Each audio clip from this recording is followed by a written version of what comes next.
Salut tout le monde dans cette troisième séance des fonctions numériques. Aujourd'hui, on va parler de l'égalité de deux fonctions numériques. Pour cela, on va travailler une activité qui va nous aider à bien comprendre cette notion de l'égalité de deux fonctions.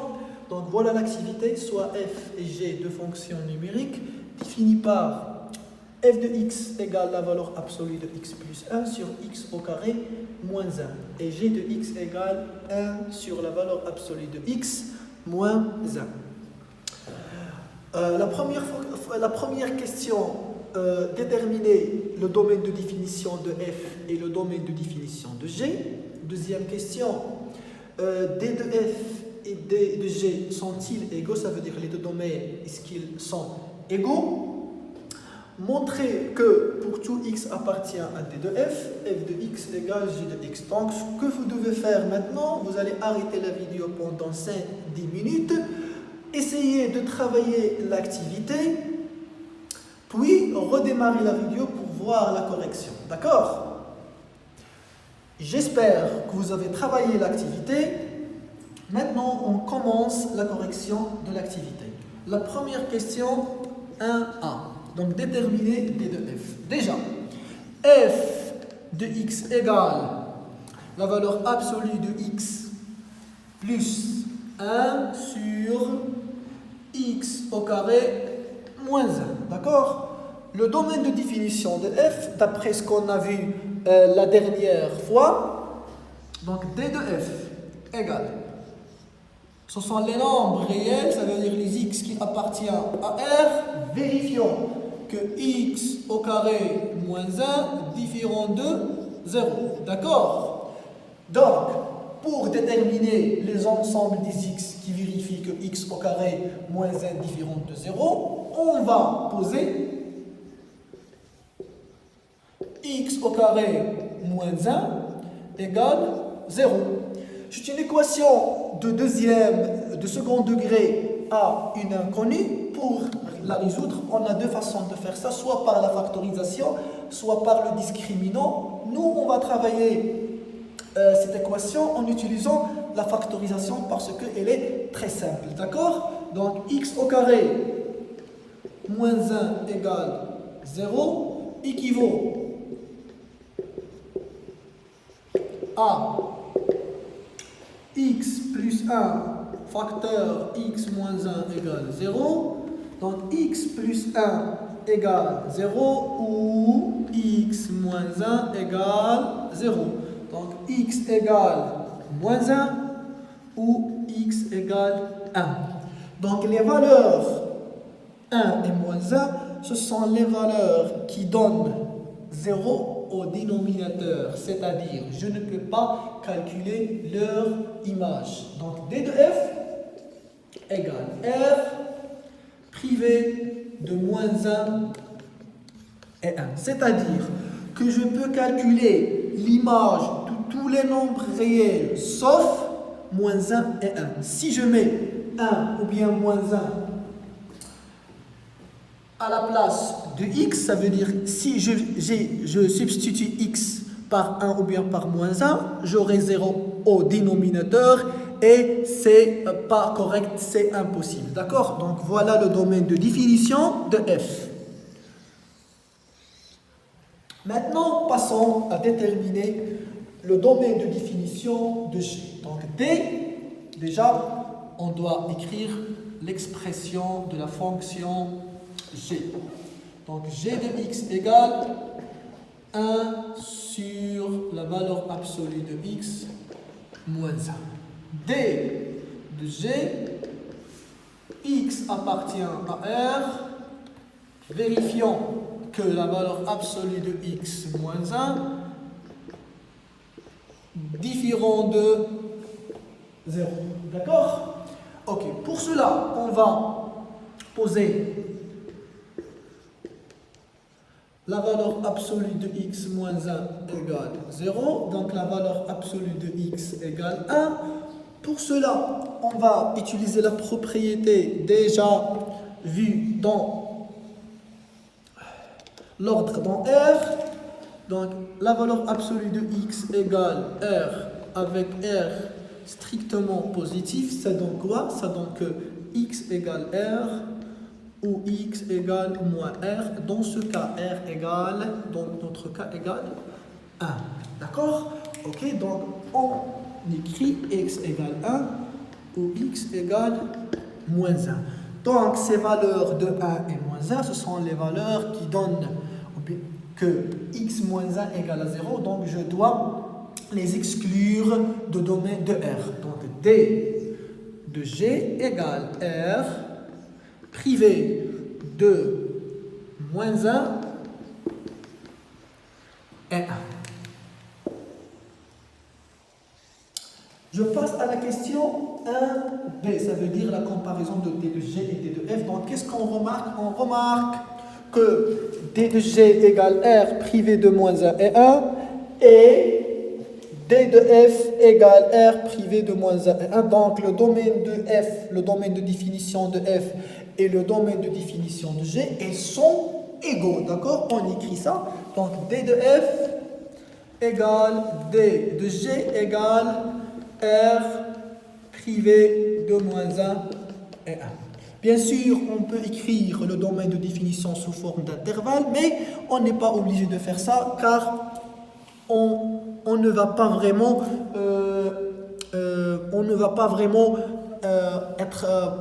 avoir besoin de ça, d'accord?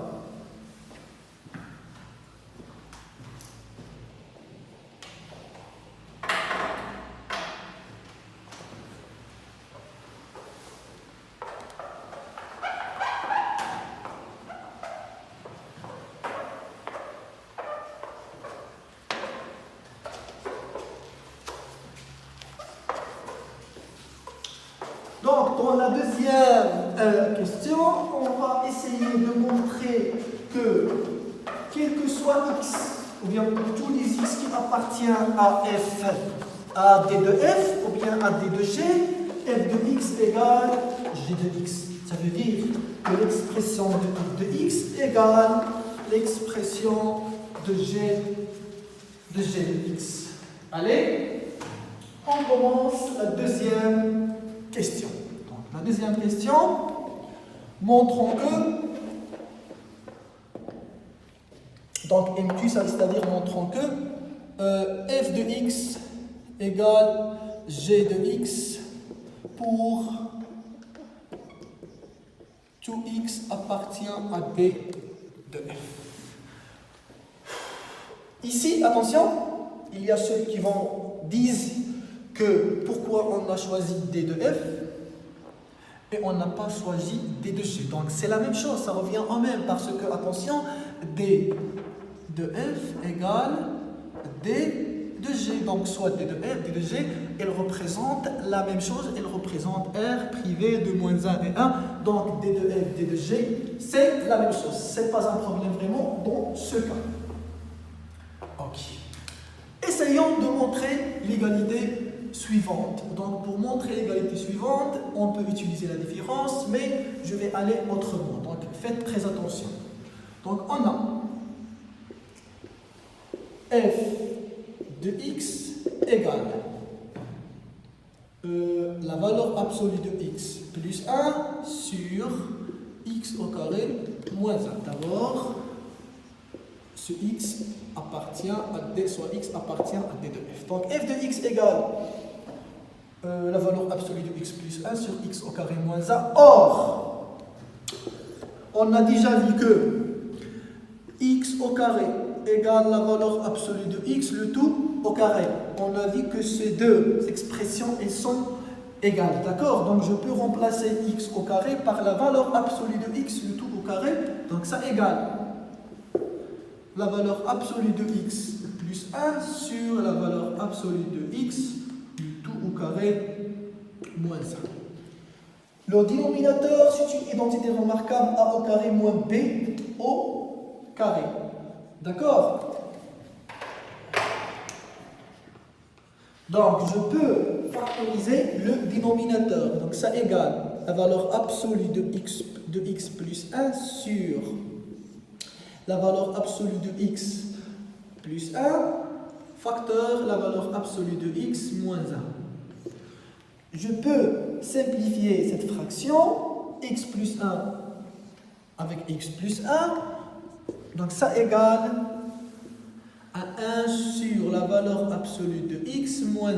Or, quand on veut remarquer, l'expression suivante, c'est l'expression de g de x. Donc, c'est égal à g de x. Donc, qu'est-ce qu'on a montré? On a montré que f de x égale g de x, ou bien l'expression de la fonction f égale l'expression de la fonction g. D'accord? Donc maintenant je peux dire que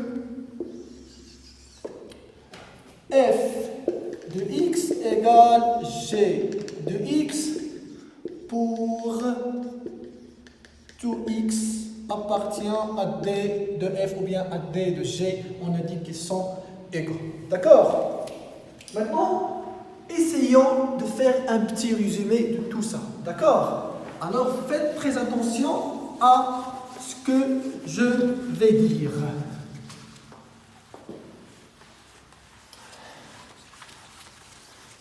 Voilà, on va écrire tout ce qu'on a montré et puis on va passer à la définition de l'égalité de deux fonctions. Qu'est-ce qu'on a montré? Allez, on a montré que d de f égale d de g. D'accord? Et on a montré que f de x égale g de x pour tout x appartient à d de f. Bien ou bien appartient à d de g. Si, attention, si j'ai les deux conditions vérifiées dans l'ordre suivant, attention, toujours la première condition, je commence toujours avec la première condition, puis la deuxième condition. Je répète, si j'ai les deux conditions vérifiées dans l'ordre suivant, ça veut dire d de f égale d de g, f de x égale g de x pour tout x appartient à d de f ou bien à d de g, c'est pas important. Je peux dire, attention, que les deux, ou bien la fonction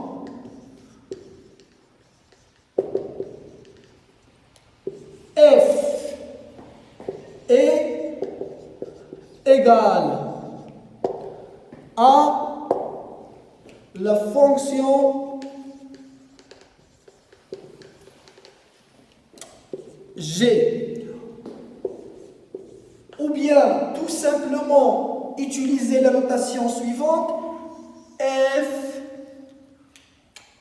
égale g. Attention, attention, quand j'ai dit que f égale g, ça ne veut pas dire seulement que f de x égale g de x. Non. Pour que f égale g, on doit d'abord avoir l'égalité des domaines de définition. Et puis, c'est la condition suivante est vérifiée, je passe à la deuxième condition. Donc, toujours garder ça en mémoire. Une fonction, c'est pas seulement une expression. Une fonction, elle est constituée de deux éléments, de domaine de définition et de l'expression. Donc, ces deux fonctions, pour qu'elles soient égales, elles doivent avoir les deux éléments, le même domaine de définition et la même expression. J'espère que l'exemple est très clair, que l'égalité de deux fonctions est maintenant claire pour vous. On va travailler un autre exemple qui montre deux fonctions qui ne sont pas égales. Alors soyez attentifs et suivez l'exemple suivant. Voilà un deuxième exemple concernant l'égalité de deux fonctions. Donc on considère deux fonctions f et g définies par f de x égale x moins 3 sur x au carré moins 9, g de x égale 1 sur x plus 3. La question, les deux fonctions f et g sont-elles égales? Ça veut dire, on va voir est-ce que les deux fonctions f et g sont égales ou non. Donc pour cela, ce qu'il faut faire d'abord, le schéma de travail. D'abord, on doit comparer d de f et D de G. D'accord? Si je trouve que D de F égale D de G, je passe à voir est-ce que F de X égale G de X. Or, si je trouve que D de F différent de D de G, je m'arrête et je dis directement que F différent de G. Donc toujours, attention, très important, toujours on commence par la comparaison de D de F et D de G. D'accord? Allez, on commence. D'abord, je prends la première fonction, F de X, qui est égale X moins 3 sur X au carré moins 9. Le domaine de définition de F, X appartient à R, qui vérifie que X au carré moins 9 différent de 0. On pose X au carré moins 9 égale 0. Donc comme la dernière fois, X moins 3 facteur X plus 3 égale 0. J'ai factorisé en utilisant identité remarquable A au carré moins B au carré. Donc X plus 3 égale 0. Ou X moins 3 égale 0. X égale moins 3 ou X égale 3. Donc le domaine de définition de F, c'est R privé de moins 3 et 3. Maintenant, je passe à la détermination du domaine de définition de la fonction G.